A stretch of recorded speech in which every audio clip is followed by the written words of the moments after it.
പ്ലാവ് മാവ് ഒക്കെ നട്ടിട്ട് വർഷങ്ങളായി ഇതുവരെ കായ്ച്ചിട്ടില്ല എന്നുള്ളൊരു പ്രശ്നം പലർക്കും ഉണ്ട്. അപ്പോൾ നമ്മുടെ വീട്ടിലുള്ള പ്ലാവും മാവും ഒക്കെ പെട്ടെന്ന് തന്നെ കായ്ക്കാനായിട്ട് നമുക്ക് കൊടുക്കാൻ പറ്റുന്ന നല്ല 2 വളപ്രയോഗങ്ങളെ കുറിച്ചിട്ടാണ് നമ്മുടെ ഇന്നത്തെ വീഡിയോ. നമ്മൾ ഇതിനു മുമ്പേ ഉള്ള ഒത്തിരി വീഡിയോസിലൊക്കെ മാവും പ്ലാവും ഒക്കെ പൂക്കാനായിട്ട് ചെയ്യേണ്ട കാര്യങ്ങളെ കുറിച്ചിട്ടൊക്കെ ഡീറ്റെയിൽ ആയിട്ടൊക്കെ തന്നെ പറഞ്ഞിട്ടുണ്ട്. അപ്പോൾ അതിൻ്റെ കൂടെ തന്നെ നമ്മൾ ഈ വളപ്രയോഗവും നടത്തുകയാണ് ണെങ്കിൽ നമുക്ക് നന്നായിട്ട് തന്നെ ഇതുവരെ കായ്ക്കാത്ത പ്ലാവാണെങ്കിലും മാവാണെങ്കിലും നല്ല രീതിയിൽ കായപിടുത്തം ഉണ്ടാക്കിയെടുക്കാം. വീഡിയോയിലേക്ക് പോകുന്നതിന് മുന്നേ നമ്മുടെ ചാനൽ ആദ്യമായിട്ട് കാണുന്ന ആരെങ്കിലും ഉണ്ടെങ്കിൽ ചാനൽ ഒന്ന് സബ്സ്ക്രൈബ് ചെയ്യാനും അതോടൊപ്പം തൊട്ടടുത്തുള്ള ബെല്ലൈക്കൺ ഒന്ന് എനേബിൾ ആക്കാനും മറക്കരുത്. എല്ലാവർക്കും നമ്മുടെ പുതിയൊരു വീഡിയോയിലേക്ക് സ്വാഗതം.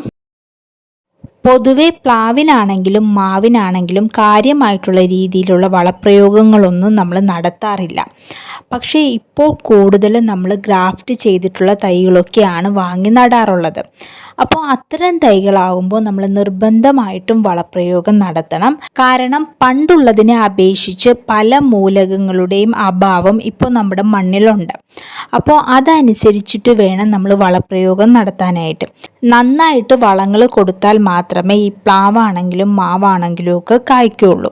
പിന്നെ ഏറ്റവും പ്രധാനമായിട്ട് നമ്മൾ ശ്രദ്ധിക്കേണ്ടത് നന്നായിട്ട് സൂര്യപ്രകാശം കിട്ടണം. ഇപ്പോൾ പ്ലാവിനാണെങ്കിലും മാവിനാണെങ്കിലും അത് നിറയെ പൂക്കാനായിട്ടും കായ്ക്കാനായിട്ടും ഒക്കെ നന്നായിട്ട് സൂര്യപ്രകാശം കിട്ടേണ്ട ആവശ്യമുണ്ട്. പ്ലാവിനെ സംബന്ധിച്ചിട്ടാണെങ്കിൽ മെയിനായിട്ടുള്ള തടിയിലാണ് നമ്മുടെ പ്ലാവ് കായ്ക്കുന്നത്. അപ്പോൾ ഈ മെയിനായിട്ടുള്ള തടിയിൽ നന്നായിട്ട് സൂര്യപ്രകാശം കിട്ടുന്ന രീതിയിൽ പ്ലാവിൻ്റെ കമ്പുകളെല്ലാം ഒന്ന് കട്ട് ചെയ്ത് നിർത്തണം. മാവിനെ സംബന്ധിച്ചിട്ടാണെങ്കിലും നന്നായിട്ട് വെയിൽ കിട്ടിയാൽ മാത്രമേ നമ്മുടെ മാവ് പൂക്കുള്ളൂ. മാത്രവുമല്ല ഇപ്പോൾ നമ്മുടെ മാവെല്ലാം പ്രൂൺ ചെയ്ത് നിർത്തേണ്ട ഒരു സമയമാണ്. അപ്പോൾ അതിൻ്റെ വീഡിയോ നമ്മൾ മുന്നേ ചെയ്തിട്ടുണ്ടായിരുന്നു. ഈ ഒരു സമയത്ത് നമ്മൾ മാവിൻ്റെ കമ്പുകളെല്ലാം ഒന്ന് കട്ട് ചെയ്ത് നിർത്തിയാൽ മാത്രമേ അടുത്ത ജനുവരിയൊക്കെ ആകുമ്പോൾ ഒരു 7 മാസമൊക്കെ ആയിട്ടുള്ള ബ്രാഞ്ചസ് ഒക്കെ നമ്മുടെ മാവിലുണ്ടാവുള്ളൂ.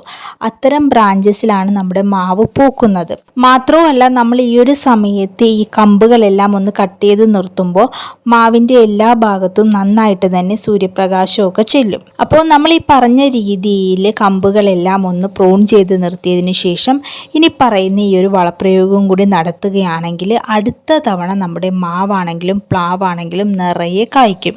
അപ്പോൾ ഈ ഒരു വളം തയ്യാറാക്കാനായിട്ട് നമുക്ക് ആവശ്യമായിട്ടുള്ളത് കഞ്ഞിവെള്ളമാണ്. നമ്മൾ പലപ്പോഴും പറയാറുണ്ട് കഞ്ഞിവെള്ളം നമുക്ക് ഈ മാവിനാണെങ്കിലും പ്ലാവിനാണെങ്കിലും ഒക്കെ കൊടുക്കാൻ പറ്റുന്ന നല്ലൊരു വളമാണെന്ന്. നന്നായിട്ട് പുളിപ്പിച്ച കഞ്ഞിവെള്ളം ചുവട്ടിൽ ഒഴിച്ചു കൊടുക്കുകയാണെങ്കിൽ എല്ലാ ചെടികൾക്കും അത് നല്ല രീതിയിൽ ഗുണം ചെയ്യും. ഈ ഒരു കഞ്ഞിവെള്ളത്തിലേക്ക് നമ്മൾ ചേർക്കുന്നത് 1 പിടിയോളം കപ്പലണ്ടി പിണ്ണാക്കാണ്. നമുക്കറിയാലോ കപ്പലണ്ടി പിണ്ണാക്ക് നമ്മുടെ ചെടികളുടെ വളർച്ചയ്ക്ക് ഏറ്റവും പ്രധാനമായിട്ട് വേണ്ട കാര്യമാണ്.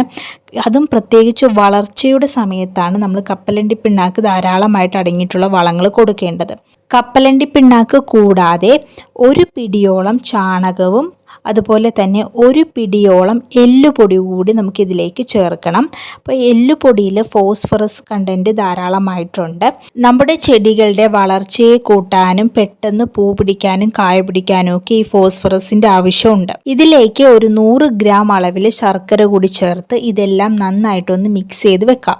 നമ്മൾ ഇതിൽ ശർക്കര ചേർത്തിട്ടുള്ളത് കൊണ്ട് തന്നെ ഇതിൽ നിന്നും സ്മെല്ലും കാര്യങ്ങളും ഒന്നും ഉണ്ടാവില്ല.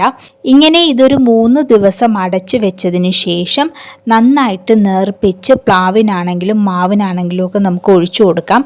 അപ്പോൾ ഇത് നമ്മൾ ഒഴിച്ചു കൊടുക്കുമ്പോൾ പ്രത്യേകം ശ്രദ്ധിക്കേണ്ടത് ഇപ്പോൾ മാവിൻ്റെ ആണെങ്കിലും പ്ലാവിൻ്റെ ആണെങ്കിലും കടയ്ക്കൽ നിന്നും ഒരു 2 അടി മാറ്റി ഒരു കുഴി എടുത്തതിന് ശേഷം വേണം ഇത് ഒഴിച്ചു കൊടുക്കാനായിട്ട്. ഈ മാവിൻ്റെ ആണെങ്കിലും പ്ലാവിൻ്റെ ആണെങ്കിലും ആയിട്ടുള്ള വേരുകളെല്ലാം ആ ഒരു ഭാഗത്തായിരിക്കും ഉണ്ടാവുക. അപ്പോൾ ഇങ്ങനെയുള്ള വളങ്ങളൊക്കെ നമ്മൾ ആ ഒരു ഭാഗത്ത് വേണം കൊടുക്കാനായിട്ട്. അപ്പോൾ നമ്മുടെ ചെടികൾക്ക് അത് പെട്ടെന്ന് വലിച്ചെടുക്കാനായിട്ട് കഴിയും. പിന്നെ നമ്മൾ ഈ ഒരു വളത്തിൽ പച്ചച്ചാണകം കൂടി ചേർക്കണം എന്ന് പറയുന്നുണ്ട്. അപ്പോൾ ഈ പച്ചച്ചാണകം ഇപ്പോൾ പലർക്കും കിട്ടണമെന്നില്ല. അപ്പോൾ അങ്ങനെയുള്ള അവസരങ്ങളിൽ നമുക്ക് ഈ ഒരു വളം തന്നെ മറ്റൊരു രീതിയിൽ തയ്യാറാക്കിയെടുക്കാം. അതിന് കഞ്ഞിവെള്ളത്തിലേക്ക് നന്നായിട്ട് കുതിർത്തിയ കപ്പലണ്ടി പിണ്ണാക്ക് ചേർത്ത് കൊടുക്കാം. അതിലേക്ക് നമ്മൾ 1 പിടിയോളം ചാരം കൂടി ചേർത്ത് നന്നായിട്ട് ഇതൊന്ന് മിക്സ് ചെയ്തതിന് ശേഷം ഒരു 3 ദിവസമെങ്കിലും അടച്ച് സൂക്ഷിക്കണം. അതിനുശേഷം ഇതിലേക്ക് 2-3 ലിറ്റർ വെള്ളം ഒഴിച്ച് ഡൈല്യൂട്ട് ചെയ്തതിന് ശേഷം പ്ലാവിനാണെങ്കിലും മാവിനാണെങ്കിലും ഒക്കെ നമുക്ക് ഒഴിച്ചു കൊടുക്കാവുന്നതാണ്. പിന്നെ നമ്മൾ നേരത്തെ പറഞ്ഞതുപോലെ തന്നെ ചുവടെല്ലാം ഒന്ന് ഇളക്കിയതിന് ശേഷം ചുവട്ടിൽ നിന്നും 2 അടി മാറ്റി വേണം നമ്മൾ ഈ ഒരു വളം കൊടുക്കാനായിട്ട്. ഈ ഒരു വളം നമ്മുടെ ചെടികളുടെ വളർച്ചയെ കൂട്ടാനും ചെടികളുടെ വളർച്ചയ്ക്ക് ആവശ്യമായിട്ടുള്ള മൂലകങ്ങൾ കൊടുക്കാനും രോഗപ്രതിരോധ ശേഷി ഉണ്ടാവാനും പെട്ടെന്ന് പൂക്കാനും ഒക്കെ സഹായിക്കുന്ന ഒരു വളമാണ്. നന്നായിട്ട് പുളിപ്പിച്ചതിന് ശേഷം മാത്രമേ നമ്മൾ ഈ ഒരു വളം ഉപയോഗിക്കാവുള്ളൂ. നന്നായിട്ട് പുളിപ്പിക്കുമ്പോൾ ഇതിൽ ധാരാളം സൂക്ഷ്മാണുക്കൾ ഉണ്ടാവും. പിന്നെ ഈ ഒരു വളം നമ്മൾ ഒഴിച്ചു കൊടുക്കുമ്പോൾ മട്ട് വരാതിരിക്കാനായിട്ട് പ്രത്യേകം ശ്രദ്ധിക്കണം. ഈ താഴ്ഭാഗത്തുള്ള വെള്ളം നമ്മൾ ചെടികൾക്ക് ഒഴിച്ചു കൊടുക്കുമ്പോൾ മട്ട് വരാനായിട്ടുള്ള ചാൻസ് ഉണ്ട്. അങ്ങനെ മട്ട് വരികയാണെങ്കിൽ ഉറുമ്പുകളുടെ ശല്യം ഉണ്ടാവും. അപ്പോൾ അതുകൊണ്ട് തന്നെ നമ്മൾ തെളിയൂറ്റി വേണം ഒഴിച്ചു കൊടുക്കാനായിട്ട്. പിന്നെ ഈ ഒരു വളം നമ്മൾ പച്ചക്കറി ചെടികൾക്കൊക്കെ ഉപയോഗിക്കുന്നുണ്ടെങ്കിൽ നന്നായിട്ട് നേർപ്പിച്ച്, അതായത് ഒരു 10 ഇരട്ടിയോളം വെള്ളം ചേർത്തെങ്കിലും നേർപ്പിച്ചതിന് ശേഷം വേണം ഒഴിച്ചു കൊടുക്കാനായിട്ട്.